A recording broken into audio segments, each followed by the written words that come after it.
Greetings. Safe trip. Thank the Lord for all of you. It made it good. You're all crazy enough to come out in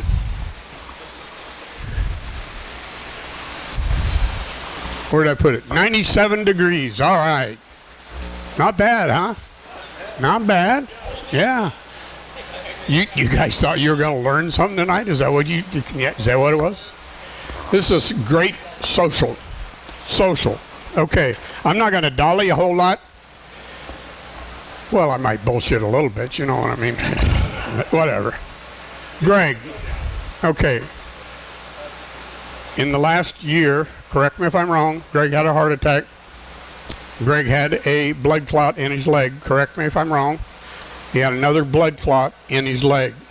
He called me the other day, just a couple days ago, and he's, Pat, I don't think I'm going to be able to make it. I need time to heal.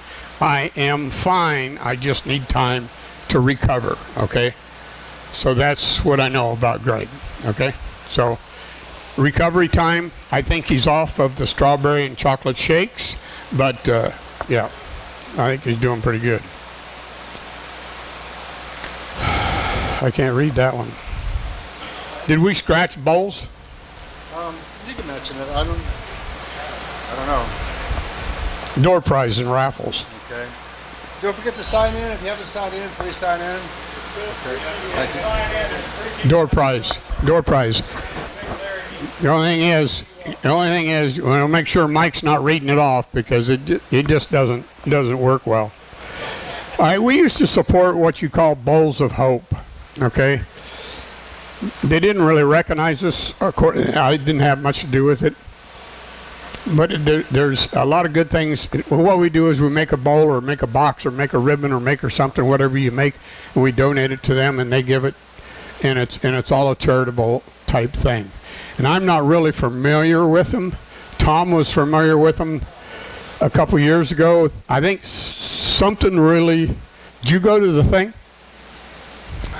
No, I didn't go. I've gone. Bowls of Hope is in Sarasota. This one is the Manatee County. Anyone that knows the Manatee County Food Bank, is this working? I don't know. If you're fine, keep talking. I normally don't need it. The Manatee County Food Bank, you actually have to qualify to go and get food. It's not a question that you go there and say, give me some cheese and bread. You have to actually be certified by the county. That in other words, you have a certain income, certain amount of people, and everything else to be able to qualify for it, which I really like because it's a hand up, not a handout. Okay, they also do the Meals on Wheels. That's you. Hey, you're rude. They also, I'm over here. They also do the Meals on Wheels. The one thing, when I started with them, I had gone around to a number of different things that said they were charitable. I went to different hospitals going and trying to find out if they needed children's beds and things like that for a wing. In other words, to go and do something, to go and give back to the community. Because, you know, I feel blessed. When we did the bowls, they went and put them online before the whole thing, and there was such excitement. They went and said, okay, fine. I think the first year it was $35 to go and get in before the regular time. Let's just say it opened at 9 o'clock. At 8 o'clock, you could go and get in to go and get your pick of what bowl you wanted. So they actually increased their intake. We've had some stuff that we've donated to them.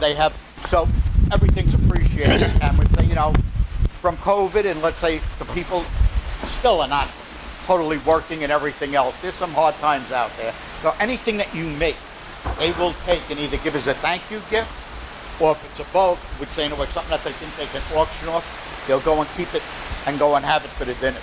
It's something good to belong to or whatever, and you donate whatever that is, you're donating. Okay. So, we ready? Are we ready, Randy? You got to give me the okay, because I don't know what I'm doing here, you know? All right. So, we're going to do a little demo tonight. We're going to do a little veneering, okay? I've had this veneer for years. It's sitting up there in the back, and I looked at it and I go, you know what? That'd be great to make a set of door faces out of. So what I'm going to do if I can get Joe to move, I mean, he's in a roll-around chair. I don't know if he'll roll for us or not. But, you know, sometimes it's hard to get him to move.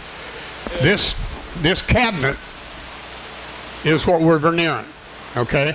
What I have started was this one, this part right here. What I'm going to do, what I'm going to show you partially tonight is this side here, how I'm going to do this, okay? So that's what I'm going to be showing. This one I'm going to finish putting the fronts on, because I already have the fronts ready to go, okay? All right, so here we go. Here we go. Loop-de-loop. All right, now what I started out with was this front was 39 inches. This front was 39 inches. So my drawers are going to be 39 inches minus 1/8.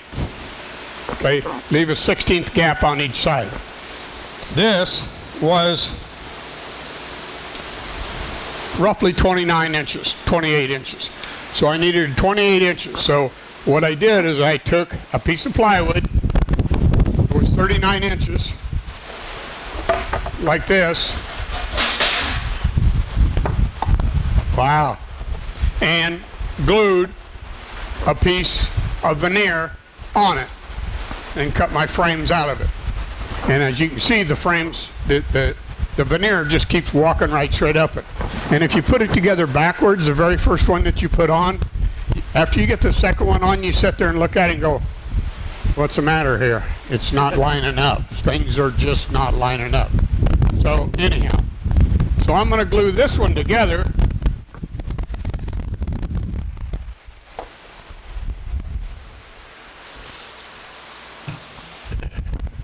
Cut it out.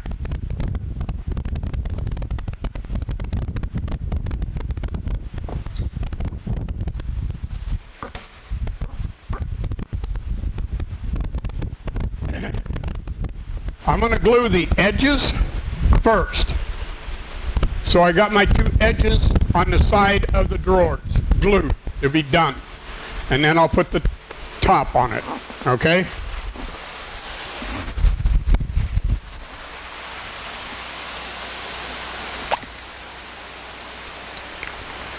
What are you using for glue?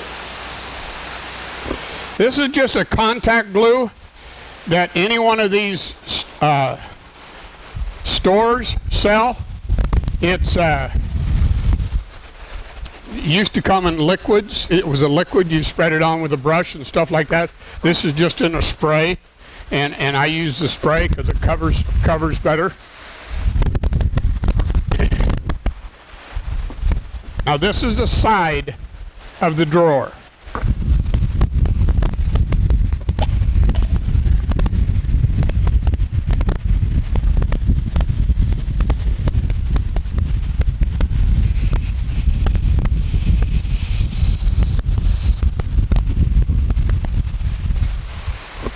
Now I use this board because I don't want any of that spray on the top of the piece of wood yet. Okay?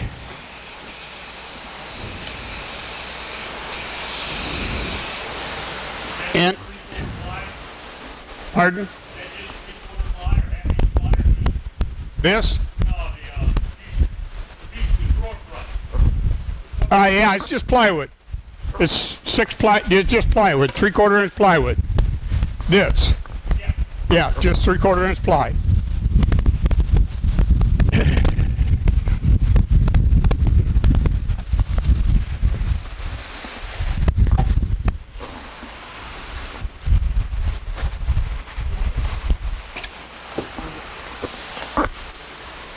Smitty.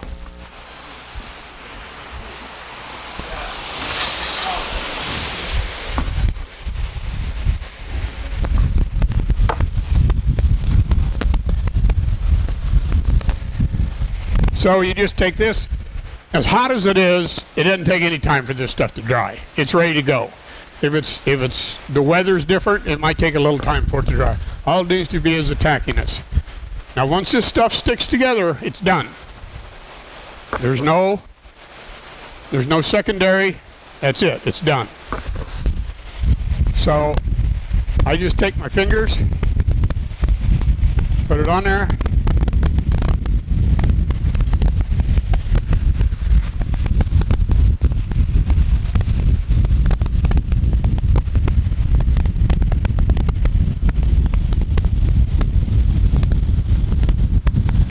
Now I normally have a little block of wood, but I don't know where it's at. Okay? So after you do that, you take a little block of wood that's got a nice little radius on it, and you press, and you dig, and you push hard. And then you take your edges, and you kind of roll your edge over just a little bit. And roll your other edge over just a little bit. Okay? That gets it to, even though it's a square edge, it gets it to roll over.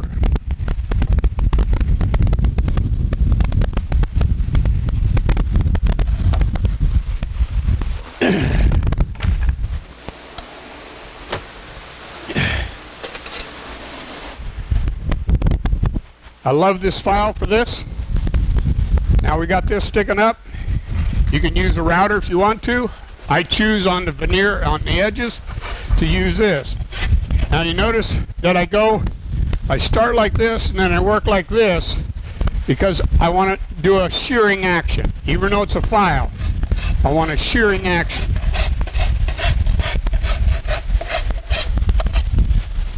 Now this is wood, so it'll break.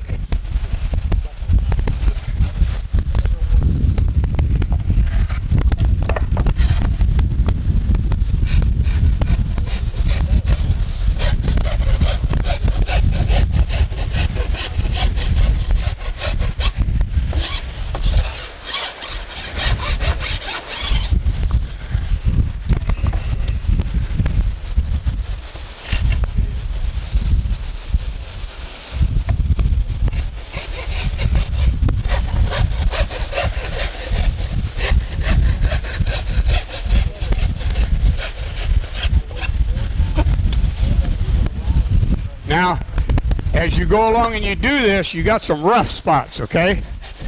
Because you're using a real rough file. Don't worry about it. It'll all come together. It all comes together. That's how you put your veneer edges on. Now, before you move on and do anything else, let's get it sanded in nice and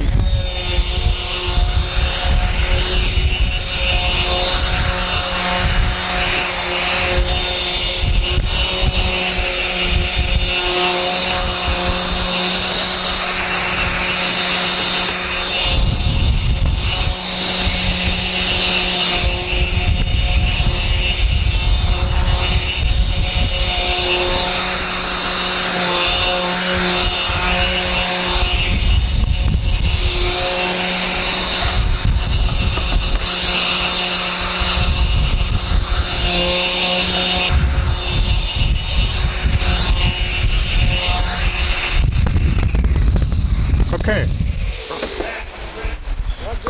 That's 120. 120. Yeah.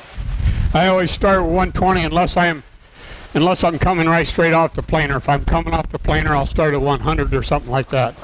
But usually it's always 120. Okay. Now I have the edge of a drawer front. Okay, that's what I've done. That's all I've done so far. Now on the cabinet, there's 3 fronts.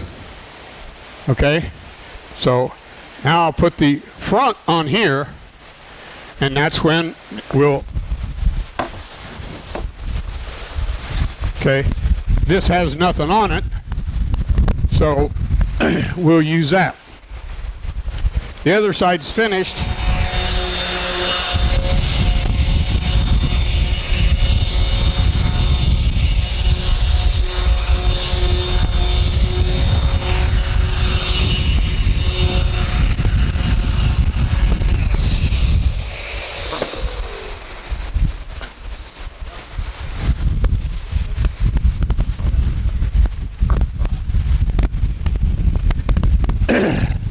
Now this will be the back of your drawer.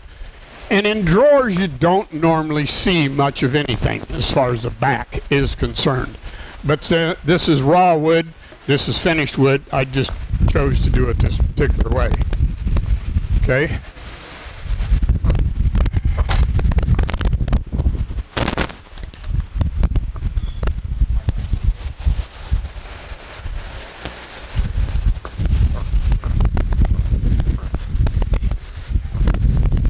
Not yet.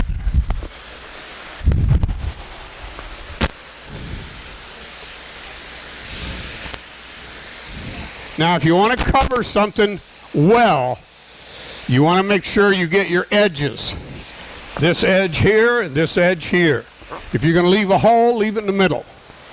It won't hurt you as much as if it will on the edge. You leave something on the edge, it's going to hurt you because it's going to pop off later.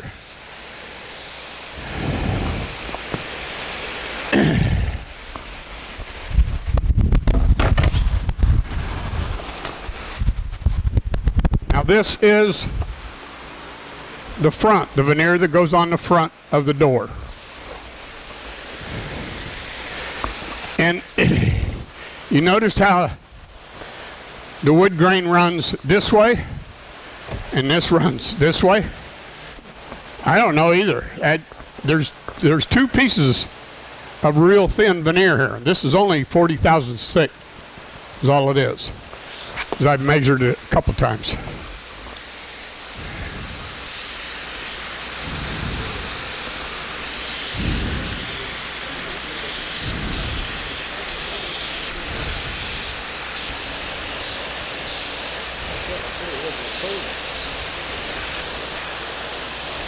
It's supposed to be over there. That's supposed to be. Okay. All right. This glue, I just laid my tape measure on top of what I glued. The tape measure is not going to stick to the piece because it has no glue on it. If it had a little bit of glue on it, that'd be the end of the tape measure, but it doesn't. Now, my advice is do not try this without these, okay? And all they are is stupid little sticks of wood. But what they do is they keep you from making mistakes that you regret and have to do over again. Okay? That's what they do. All right, so we're there.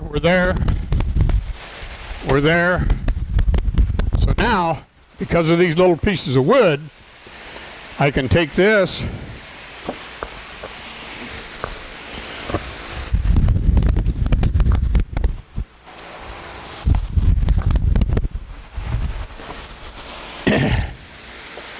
now I can lay him on there like that. Now what I want to do is I should have cut this, but I didn't. I usually cut them about an inch big, okay? But what I do is I've got a straight edge here, so I want that straight edge to be here. So I'm running straight up and down instead of off to one side. Which, originally when I wanted to do this, I wanted to take the veneer and take it and go like this with it. That would have been dizzy, wouldn't it? Not been just like me to do, though.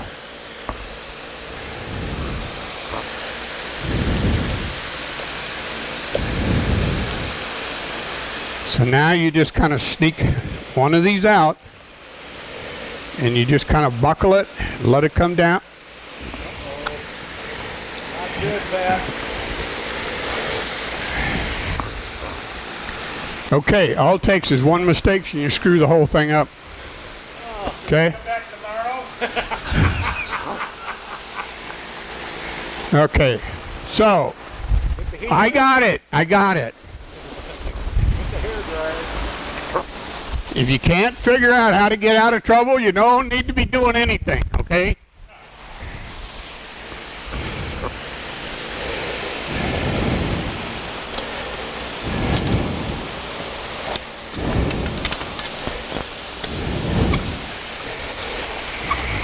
This is kind of like Mikey last month doing, you know, it's nice to have 2 or 3 people, but you can't always have 2 or 3 people around. you need help, Pat, mentally? Because I'd have to do everything at 2 o'clock, because that's when the painter comes in and leaves, okay?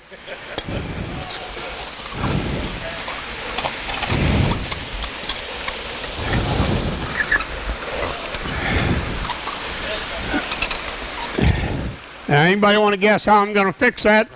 Because of this spot right down here at the bottom. Huh? You got it. That's all I'm going to do is cut it off. Because I got 2 inches extra. So we'll just cut it off.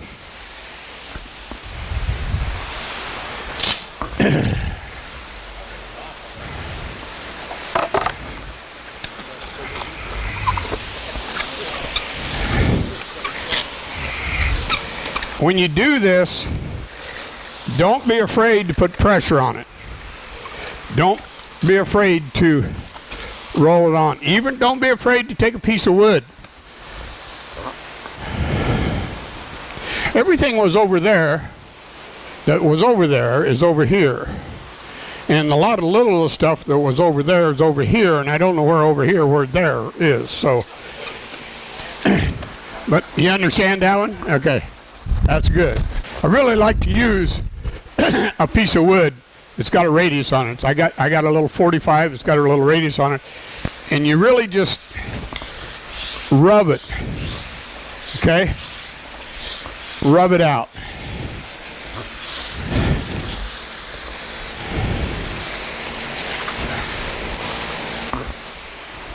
Now this, I am not going to file. Not even a little bit. Sticks over. You get your little trim router out.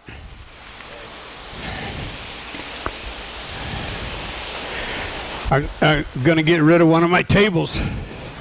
And so I got all the little routers.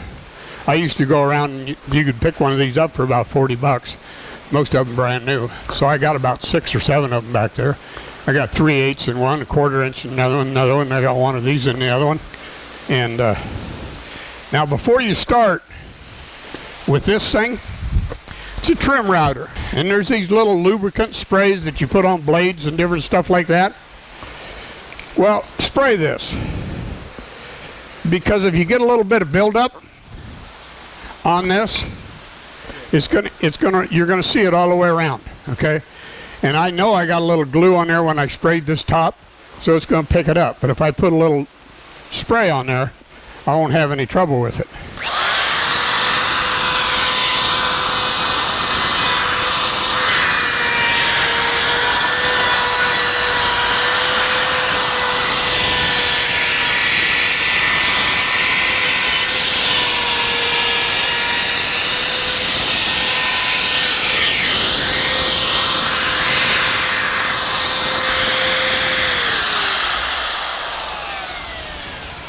Okay, and you're back to your sander again.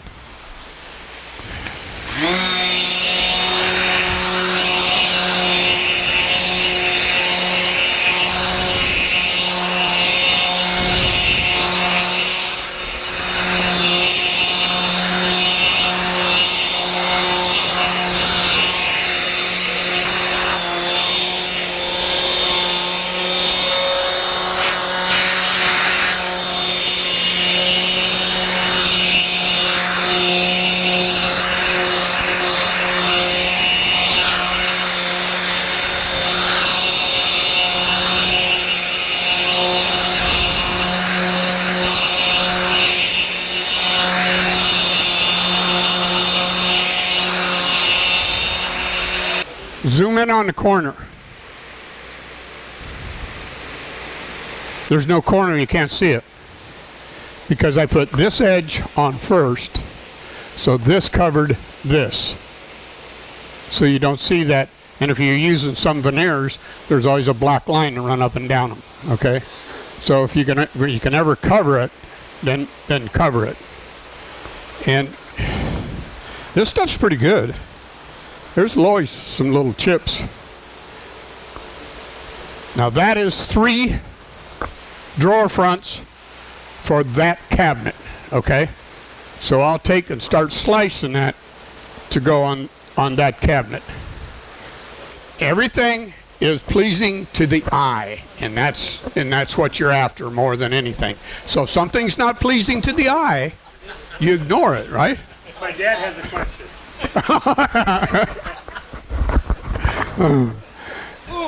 Ooh.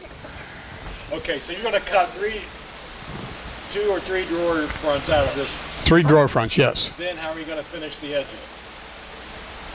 How you mean? Which edge? Which edge? You're going to cut it, and aren't you going to have to re-edge it? Yeah, and then I have to put edges on it. I haven't got the top and the bottom done yet because it's one piece. So when you cut something, you have a top and a bottom. Right now, I don't have a top and a bottom. Okay, top, bottom. Okay, so yeah, as soon as I cut them, then I veneer the bottom and I veneer the top. In this line of work here, it's perfection. Okay, it's got to be perfect. It's got to be. If you're making money, I can guarantee you that guy does not want to pay for it. Okay? All right. There is a way to get it done. I could cut it and veneer it and then do the top. Yes, I could do that. But this is a fast, easy way, and I'm doing something for the shop. Close the drawers. Would you, Joe? Close the drawers. Where did you get the sliders on that? Discount sliders? The what? The sliders, where did you get them? That discount store? Hobby Lobby. I knew I had this coming. See if you ever volunteer to do another venture again. So, You better lay off. We'll have nobody. Next week will be nobody here. so when I put this thing together, I just wanted something that had a lot of drawers in it, so I could put a lot of tools in it. So I didn't measure. So some of them are running downhill. Did somebody measure the fire height? Okay, now.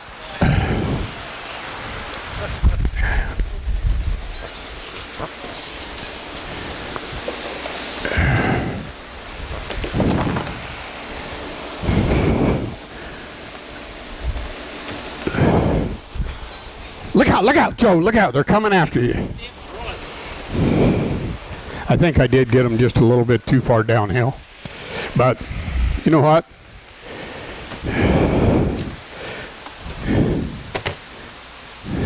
You're right. So you're going to have a black line here anyhow. So that takes care of that question. Okay? All right. So, now, we have a drawer front that goes right on here. All right, what I did is I came along with my little ruler, and each drawer front has 1/8 of an inch in them. Excuse me, I have to get a prop. Is that what they call them? Props. This is my little toolbox away from home that whenever you see me come to your house to put some cabinets in, I will have this. Right, Barb? Yes, I have this. So, in here, I have every screw that I need from 1/2 inch all the way up to whatever, different depths. And I have all these funky little blocks, like these. And these are exactly sanded to 1/8 of an inch. And they go right here, just like that. Okay, so you put one down here and you start out. Now, tell me what happens if I don't get started right.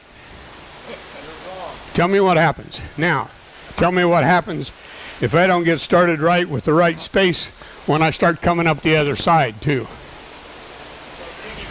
Yeah. You got all kinds of sticky bumpers. So the most important drawer you put on is the bottom one.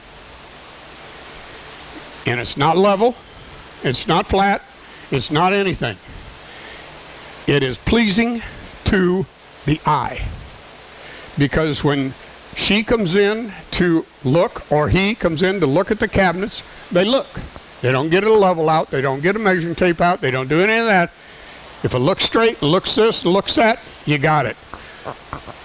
Trust me, do not try and put a level on all this because it just doesn't work. Now you got to have level cabinets, I agree. You have to have all that. But don't try and do this with a level because it just doesn't work. It's measuring. The visual coming up here has got to be the same. Now this doesn't work real well because this is on a roll around cart instead of a flat square. So I could lose all kinds of things on this. But now how to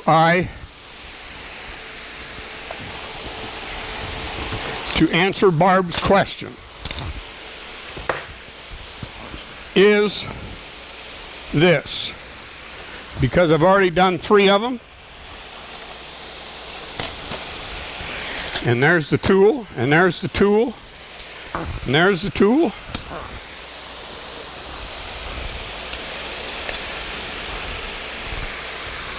I know it is 17 inches.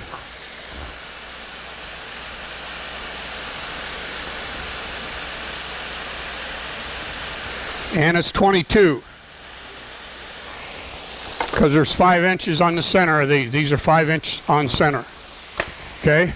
So then I take this and I go this way and then I go this way. You know why I do it from both sides? I drill the hole in the middle, wherever the lines are at, I drill the hole right in the middle of that, whatever it is, okay? Doesn't make any difference.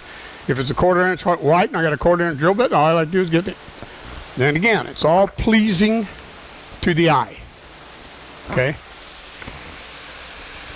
When I was younger, I could go around and put handles and knobs on without a tape measure because the eyes were good, okay? I could put them on and get it right. Now I can't find the lines that I just drew.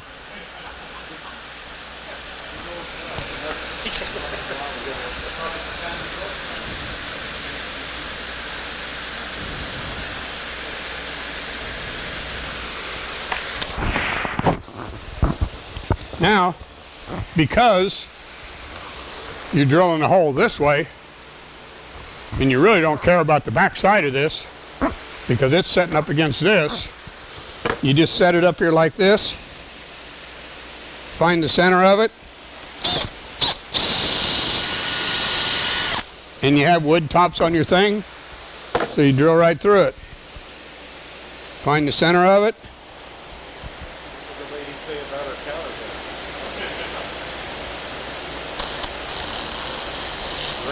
Now if you think you got off center just a little bit,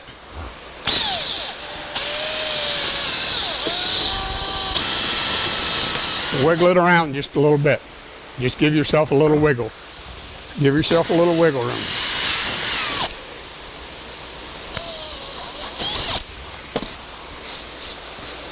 Now I really need to put a piece of veneer on top of this. Now then again, when I first started this, I matched that veneer.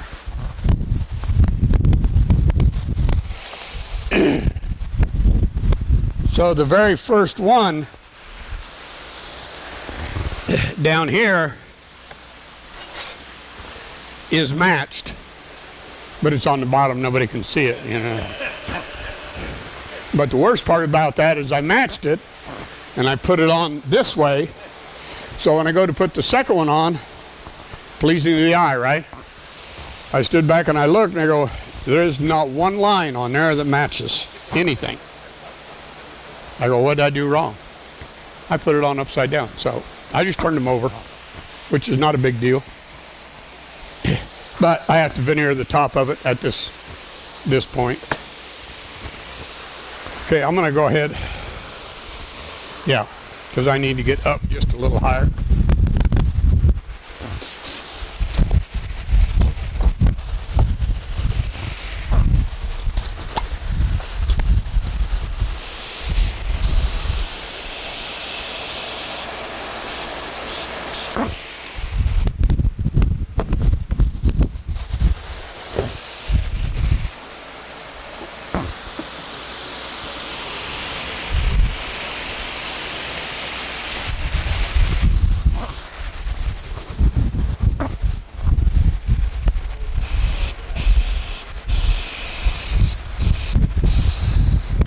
Now this can be tricky too, okay? So what you do is you do one of these, okay? And make sure that this never touches this, never touches that, which never touches this, okay? Now you get started out here, and your 2 fingers come down, right over the top, right here. So that's your centering piece. And you get up in the air.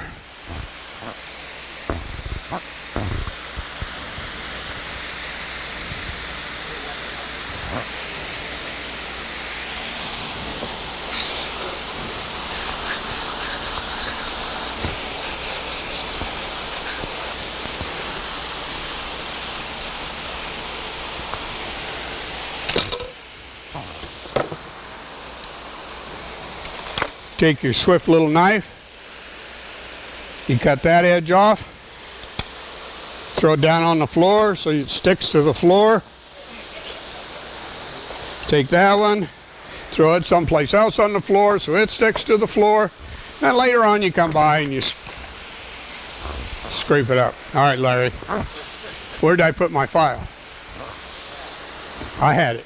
Oh, I know where there's another one. Down here. Let's use this one. Somebody needs to fix that bottom drawer. Same thing. Same thing. And get your file, rotate your file around so you're using a piece of scissors. Okay? And don't worry about the little marks. Unless you have some $400 piece of veneer. And then if you make a mistake, it costs you another $400 piece of veneer, okay, or 5. Well, now wait a minute. After the last 2 years, it's probably $700 or $800 for a piece of veneer, or 9. This.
Now, you never let a customer look at your work this close, but you can look at that edge. And by the time I put a finish on that edge, you'll never know there's any little gaps or little spots in there that you hit with a file or something in that nature. It'll all just kind of go away. It's 96 degrees, so it's going down in temperature. We could get to 95 yet tonight, okay? I'm going to go through about 3 ways on how to do this, okay? Put this drawer front on. I always choose the easy way. Number 1, I don't do stuff like this unless I'm nice and comfortable. Because if you're not, you're just not going to get it done. Okay, so I'm going to put a little tape on just for kicks and giggles. And I'm going to put it right next to the hole.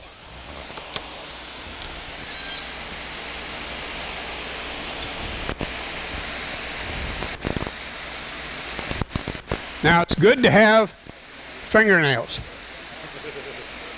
because you just put your fingernail on that, just peel it, and off it comes, and you're ready to go, okay? If you don't have any fingernails, it's kind of hard to do.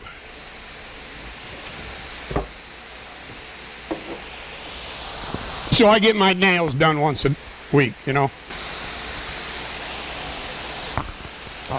Okay, I put 3 holes in this thing. And so I'm going to use this double vast tape. Now, I never used this tape on any of these, all right? I'm going to end up doing this.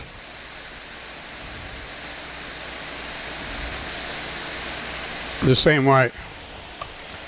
All right, so number one way, you take this drawer,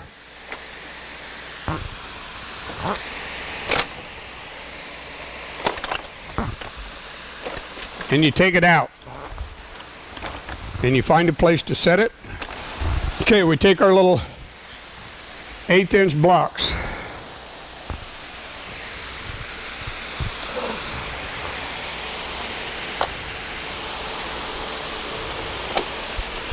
And there they are. I don't put them on the edge, I put them right there. And if you ask if there's any big scientific reason behind that, I'm going to, nah, none. I just go say that's where I put them. So now this goes on. Now you want to make sure you get this edge lined up. Okay? Now,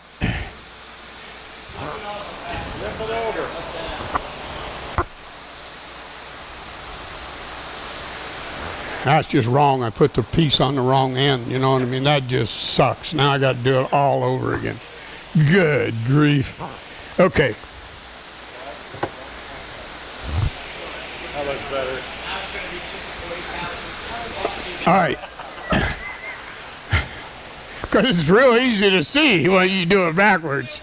Yeah, it is easy to see. Now, if you're off a little bit here, now's the time to do your little bit of fudging. Okay? So, if you need to come just a little bit, and what you're wanting is this down here and this here. Now, I happen to know this is bowed, and I got a shim stuck in the side of the cabinet. Okay? This is not whatever. Now, if you don't have your handles and don't have your holes drilled, now you just take this clamp, put this clamp on there like that.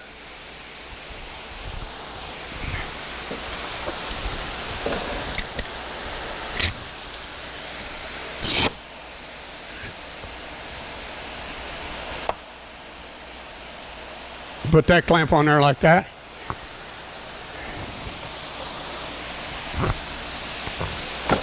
Now you have it set, okay? Now I already pre-drilled the holes in the back here. Okay, so all I have to do is get my little trusty screw gun and just go zip, zip, zip, and I got it stuck, okay? And what helps me is the tape that I put on here. That helps. It doesn't do a whole lot, but it's hard to get off after it's set there for 3 or 4 weeks, let me tell you. Now the way I mounted the others is not like that, and you can't mount this last one this way, can you? You can't do it unless the countertop's off. And then if the countertop's off, you just get in behind it and screw it. Okay? So the way I mounted all these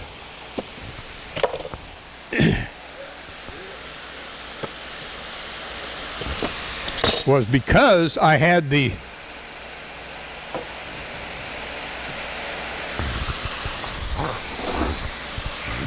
handles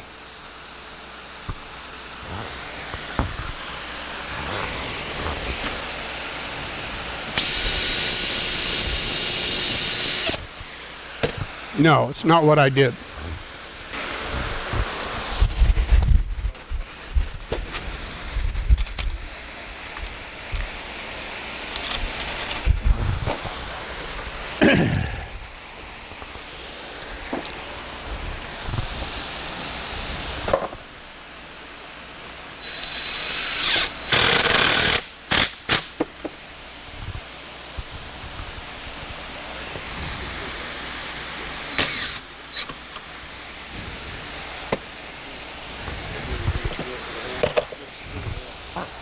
Now I'm mounted.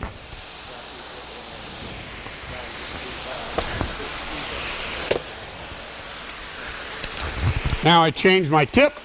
These screws, it's got these big heads on them. Okay? Because what they normally do is they drill a large hole in the back. This is 3/16 screw. They'll drill a 1/4 inch hole. So you always use these screws that have these big heads on them. Well, I drilled a 3/16 screw. So you just take these, now that these are holding it, you just take this.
Not very good left-handed, but we'll do it anyway.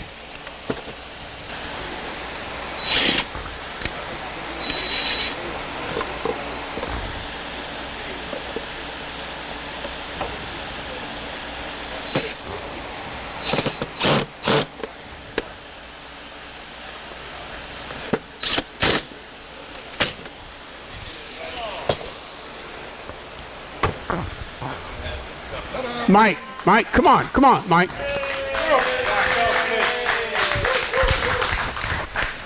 That's how you mount them. There's 2 or 3 ways to mount them. One, you can use the clamps, and a lot of times I prefer to do everything in-house because there's no countertop on it, so I get all my drawers, fronts, everything mounted and stuff like that.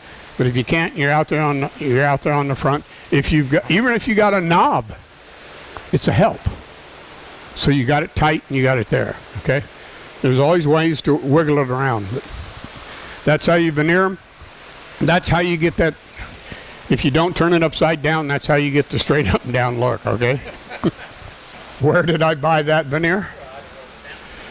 Well, most of your veneers you can buy from Rockville, or you can buy it from Woodcraft or something like that and stuff like that. But if you want some veneer.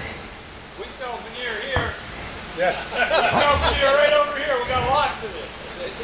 Yeah, I got all those little round things up there, all boxes of veneer. There was a company in Tampa that went out of business, and I got a flyer because I used to do business from them, and I went up there, and I'm not telling you what I paid for that veneer. So if I was going to put a top coat on it, I'd go back to my 120, then I'd hit with 150, then I hit with 180, then I put a sand sealer on it. After I sand seal it, it's going to be a little bit rough. I'm going to take 220 and knock the sand sealer off, put another coat of sand sealer on it, and then I put the top coat on and it's done. Yeah. This is a different kind of veneering than the vacuum bag and all that kind of stuff. I have that veneer back here also, which is a piece of wood. And all right, we're going to do that kind of veneering not either next month or the month after. The guy's coming in, and we're going to do that kind of veneering. It doesn't necessarily need to be a vacuum bag, because this guy's not bringing with anything. But I do have vacuum bags in the whole ball of wax. Somebody else was going out of business. Okay, he's coming in September. Okay, and that guy, that's a different veneering than this. It's altogether different, because this is fine. You don't even use this kind of glue on that kind of veneer. Okay. So, anybody? time for a break. Anybody want a break? Take 5? Anything? All right. Thank you.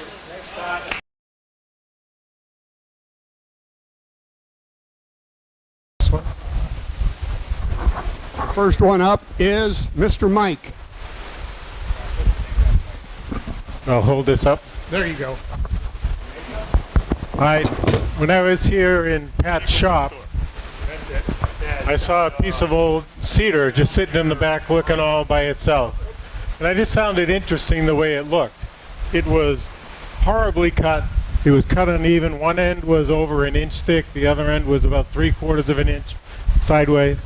And it's got a hell of a cup in it too. But I just thought it looked great as a charcuterie board, which I bought charcuterie items, but it was too damn hot to put them out. The cheese would melt, so we didn't put it out tonight. I'll get that for another night. And then what I did when I used the Bellin salad bowl finish on it. Okay. Some of the bark was loose, so I epoxied it. And here was a little bit of fungus in there where it was rotted away, but it still had some of the piece. So I still wanted to see that. So I epoxied that place in place as well. Kept the edges rough as they were cut with the chainsaw, just for an effect. And kept the back side where it was cut poorly. Now, it is cupped, like I said. How do you fix a cup? Put little feet and only use 3 feet, then it never rocks. But it worked out well. I get the 2 feet on the wide end, 1 on the middle, but with the cup it would have been a bear to try and I'd lose so much of the depth, I didn't want to do that. So again, this comes down to what Pat keeps saying. It's pleasing to the eye. It doesn't need to be perfect. In fact, some of the imperfections, I think, make it look even better. That's it. Mr. John. All right. No, these two are mine here. Yeah. Bring that down here. Been back in the bowl business again. Saw this one, a cute little ID. It's made out of mahogany, and I think this is oak. This is some mahogany that I reclaimed. Was given this, had been in somebody's fancy office or something. And the Turners down in Miami used to give the carving club some of their leftovers. And so I grabbed this piece of mahogany that they had, and I've had it for ages, so I finally resawed it the other day and made these the pieces out of it. So just cut them out on the scroll saw, and then you glue them together, and then you have to make a couple ends that look halfway decent. And I put a little rabbit on the ends so they fit in on there and makes a nice finish look. So that's this one. This is a second try. The first time I tried to make this bowl, it didn't come out. And you know why? I didn't follow the instructions, that's why. So I learned my lesson on that one. As you can see, we have different types of wood. And I'm going to show you how this is made because it's kind of unique. This is African mahogany, purple heart, and an unknown wood because I didn't have any yellow heart. So they had specified yellow heart in the instructions, but I didn't have any. So I just found a hardwood that was lighter. This is what I want. Here, these two go together.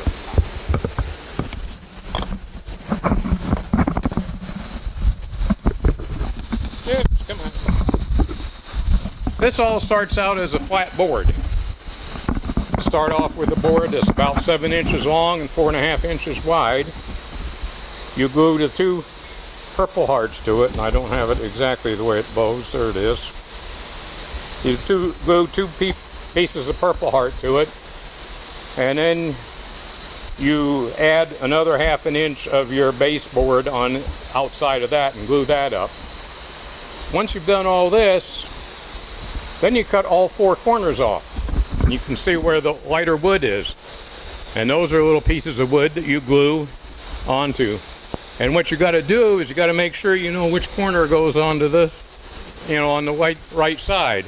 Otherwise, it'll come out like the one that I won't show you. And so if you take a look at this, you kind of get the idea of how the flat piece looks.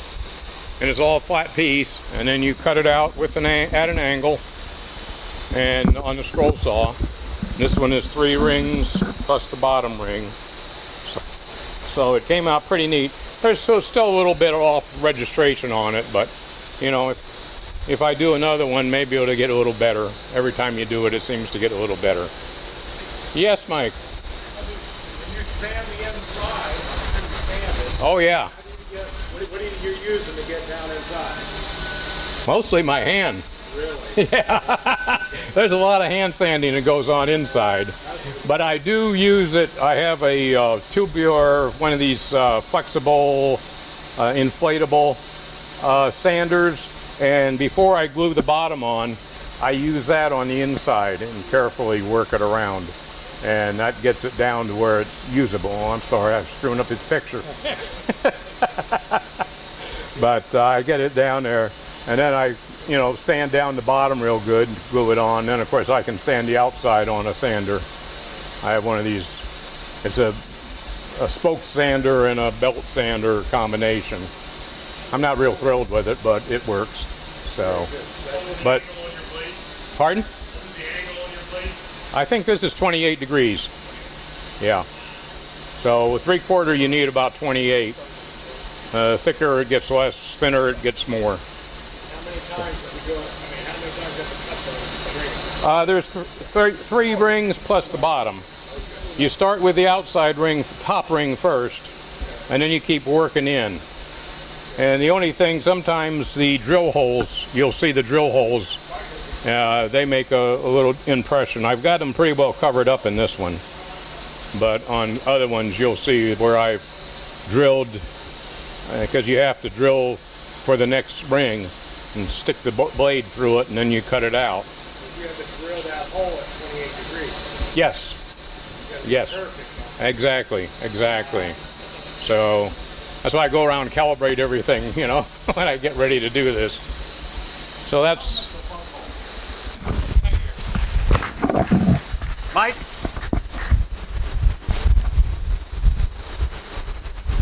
Thank you. All right, so a couple of months ago we had the epoxy demonstration here, and I sort of got inspired. And I went to that guy's wood shop that's down by Tervis Tumbler, and he had some cedar planks that were pretty cheap. And so I was going to make one for my nephew that was about 20 inches long. And so I had this piece of scrap, and I said, well, maybe I better practice first. So I made this practice one with the epoxy in the middle, and made the river edge kind of an appearance out of the cedar.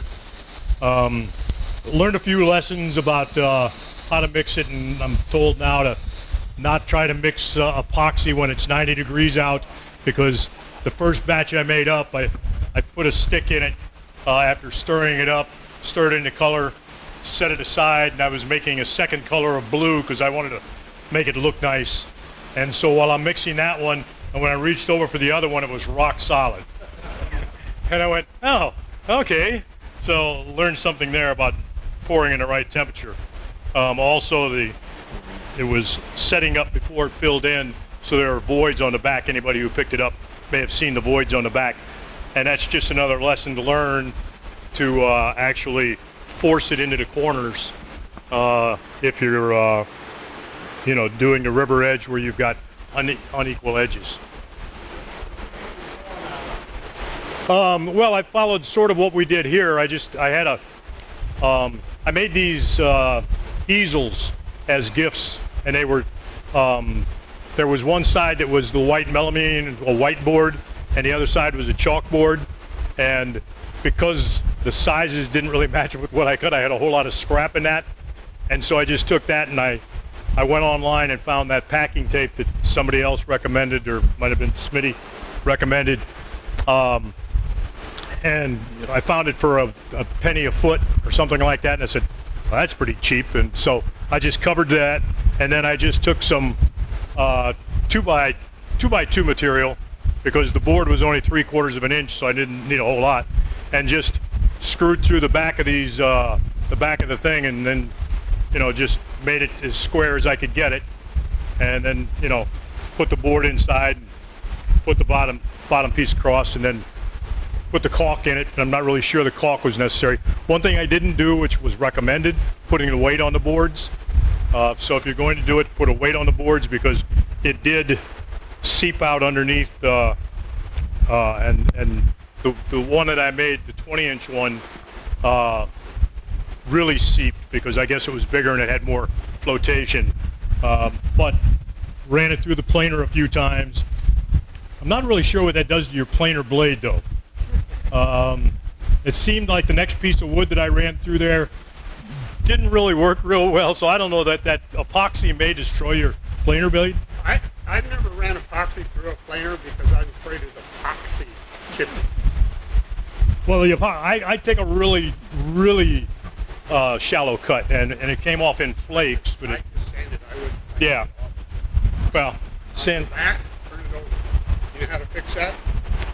Well, I could have mixed up some more epoxy and poured it in. Clear. Yeah. All you have to do is put some dabble, a little bit of clear in there. Yeah. You won't even know you got clear in it. Right. Because it'll blend in with everything else. Well, like I say, it was the practice one. I was going to give it to the Bowls of Hope or whatever that thing is, and then my wife saw it and says, "Oh no, that's going on my table. Thank you very much." So.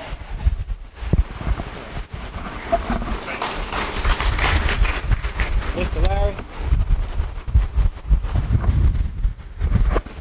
Okay, I made a fine woodworking box here. This is just some scrap plywood from Home Depot, and the method is what's kind of unusual. You take a flat board and a V router bit that it's actually 90 degrees, and set it up and run it across there in two directions, four passes, and then you just take a packing knife and cut out the corner and fold it up and glue it. And it's not, I made this like Pat. I made a bunch of shop drawers and didn't think to put dados in the side so I could put dividers in. So everything's kind of mixed up. So I thought, if I can just make some little boxes that'll fit exactly in that drawer, and that's what it is. You just squirt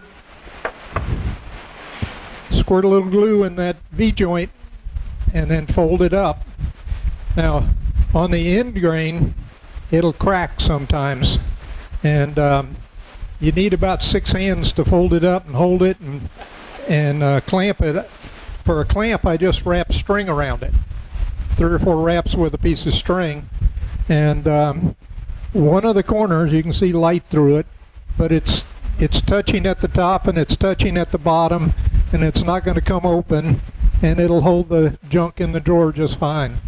So it's not beautiful woodworking, but it's real utilitarian, a quick, easy way to make little inserts for your shop and have them be exact size rather than go out and hunt around for little plastic trays and things that don't fit right in your drawer. If I was rich and had a 3D printer, I could print this up out of plastic, but I don't have one of those, so I'm back to woodworking. Yeah. So that's what, 1/4 inch ply? I think they call it 5 millimeter. I think it's at Home Depot. They use it for what do you call it, on the floors. They put it underlayment on the floors to smooth out floors before they put vinyl or tile on it. So no, you have to experiment and make some on your scrap. Make a few passes and keep adjusting that little V groove bit up till it's just like one laminate short of going all the way through.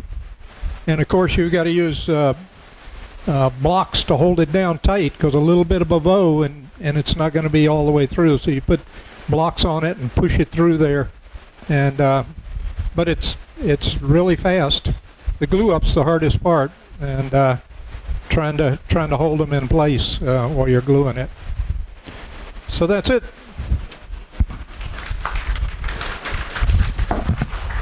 Mr. Falcone.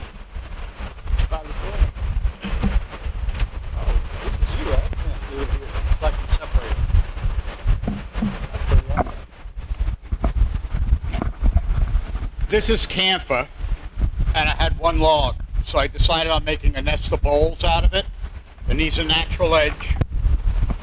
So this is the baby, this is mom, and grandma. Grandma. Because mom came out of grandma, and the daughter came out of mom. But which I love camphor because of the sheen and just would say the way it looks. And out in the sunlight, we'd say it almost looks like it has iridescence in it, which is something that's real pretty. And again, there's nothing more on here than Howard's Butcher Block Conditioner.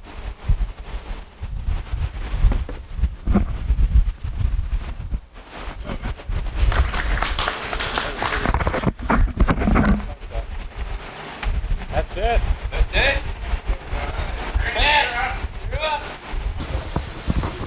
Okay, get your tickets out. Get your tickets out. Oh yeah, let me get my tickets out this time. I think I'm paying attention. I'll lay 'em right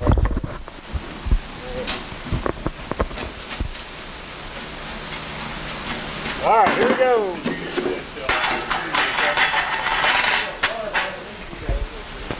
First number, 7417. 7417. 7417. 7417. Anybody? 74 what? 7417. Yes. It's Mike Besselman. Mike. Down. Next ticket. Next one is 7400. 7400. 7400. 7400. Looks like Jeff Smith. All right. Okay. We'll mix them up. Very good. Next one is These three items. 7426.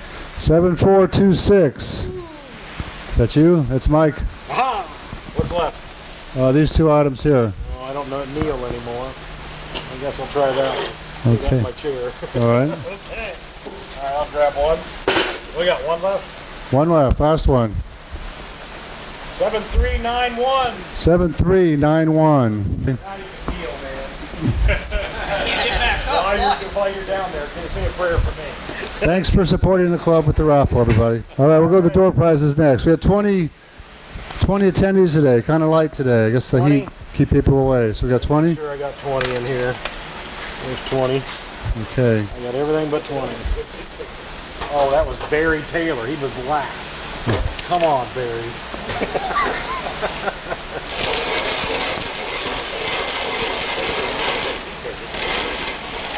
All right, here we go. First one. Number one, Number one, that's me.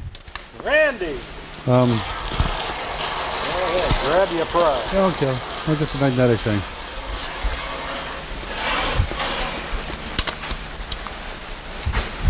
Next number. 9. Number nine. Joe Eddie, Fairchild. Hey.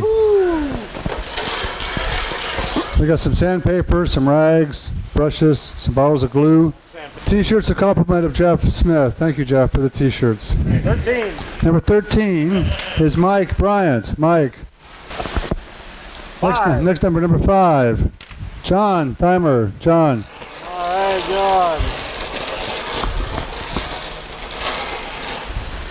Next number 7. Barbara Brown. Barb, yay. All right, Barb. Sandpaper? Always need sandpaper. Pretty rough. Careful. 12. Number 12, Tom Falcone. Tom. Ah, brother Tom.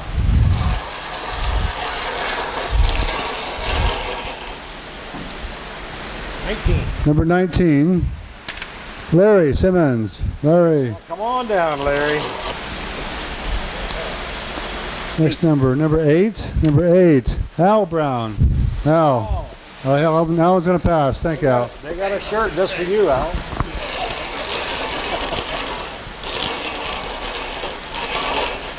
Uh-oh, can't get that one to come out. Okay, here we go. 2. Number 2, Jim Amish. All right. Got some biscuits, some glue, and some more shirts. 17. Number 17, is it to Al? To you? It's our new guest today, to Al. Got some biscuits, and you got a t-shirt.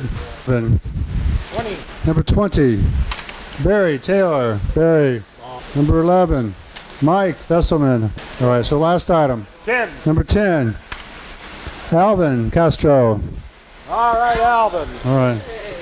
All right, that's it for tonight. Don't forget about Turning Monday on Monday. Pat and Tom, Turning Monday. If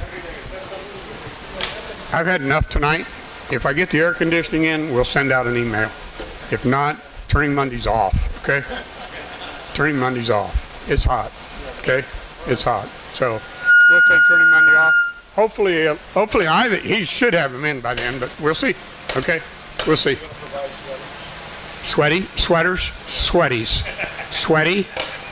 I provided sweaty tonight. Provided right now. Yes. Thank you all for coming. It is a pleasure to have you. But wow. Thanks for the demo. Thank you all. Thank you all. It's great to have you.